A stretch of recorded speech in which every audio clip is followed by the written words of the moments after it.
Oi pessoal, professor Rafael, estamos aí tentando desvendar as trilhas da aprendizagem e chegamos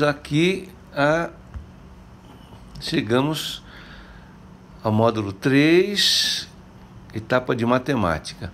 Nós vamos continuar praticando aquilo que eu expliquei para vocês já antes, que se chama a leitura armada do texto. Quer dizer, você não lê o texto sem saber o que a pergunta pede. Portanto, primeiro você tem que ler e compreender a pergunta para depois você ler o texto.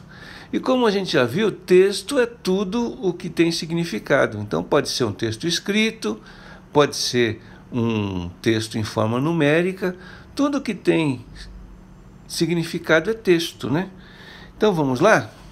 Olha lá, primeiro exercício da apostila de matemática. Então nós temos um texto, certo?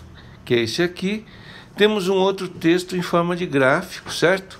Mas nós não vamos ler, nós vamos primeiro para a pergunta, certo? Pergunta 1. Quantos brasileiros estão infectados pelo coronavírus até a data desta publicação? Então, veja, o texto escrito aqui não tem data de publicação, né? Então a gente vai ter que tentar, lendo o texto, descobrir essa informação. Vamos ler juntos então? Brasil contabiliza 11.130 casos confirmados e 486 mortes por coronavírus. O Brasil tem 13.717 infecções confirmadas por coronavírus, causador da Covid-19. O dado foi atualizado no balanço diário do Ministério da Saúde, acessado em 7/4 de 2020 até às 18 horas.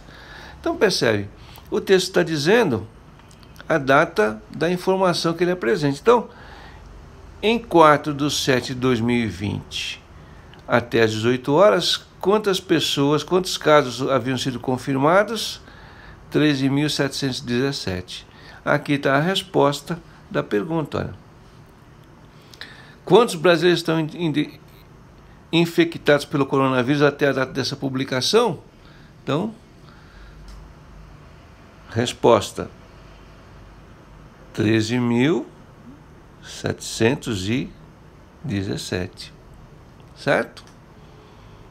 É só ler o texto com a pergunta em mente. Vamos para a questão 2, então? Aqui, questão 2. Em uma semana, o número saltou de 114 para 486. Qual a diferença de casos de uma semana para a outra? Então veja, ó, aqui nem precisa ir para o texto, porque tudo que a gente precisa para responder essa questão está aqui na própria pergunta. Como diz o filósofo, né, toda boa pergunta traz em si a semente da resposta. Então vamos lá. Ó. Você tem uma semana em que o número de casos era 114. Passou-se essa semana, foi-se olhar novamente e o número de casos pulou para 486. Então a pergunta é: qual a diferença de casos de uma semana para outra? Então, quantos casos aconteceram nesse intervalo? 114 era daqui para trás, certo? Então você quer saber quantos aconteceram nesse intervalo. Então qual é a conta que você vai fazer?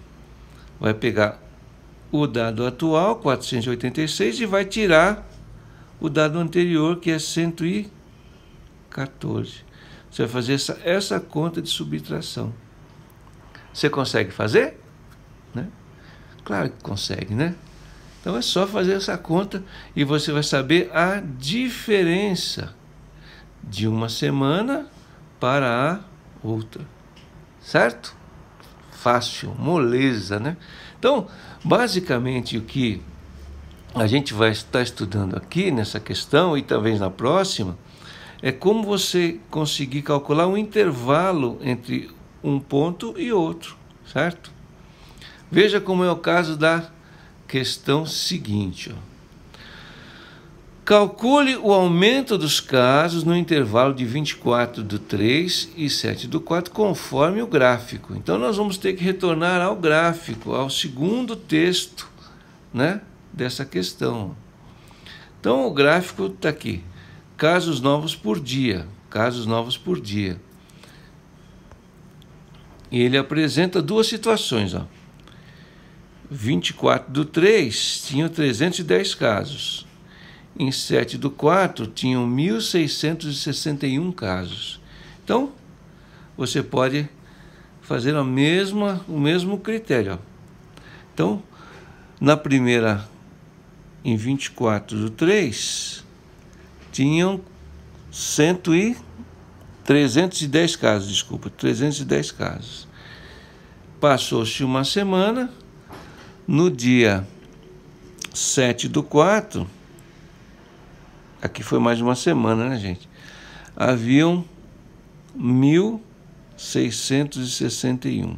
Então, nesse intervalo de tempo, ele quer saber quantos casos aconteceram, o aumento dos casos. Então, você vai pegar 1.661, que é do dia 7/4, e vai subtrair os 310, que corresponde ao número de casos anteriores a 24/3. Então, é só fazer uma conta de subtração.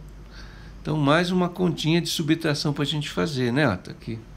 1.661 menos 310. Consegue fazer a conta? Eu acredito que você vai conseguir. Então, a resposta é o aumento de casos nesse intervalo, 24/3 a 7/4. Tá bem? Então, os exercícios de matemática também lhe dão contexto.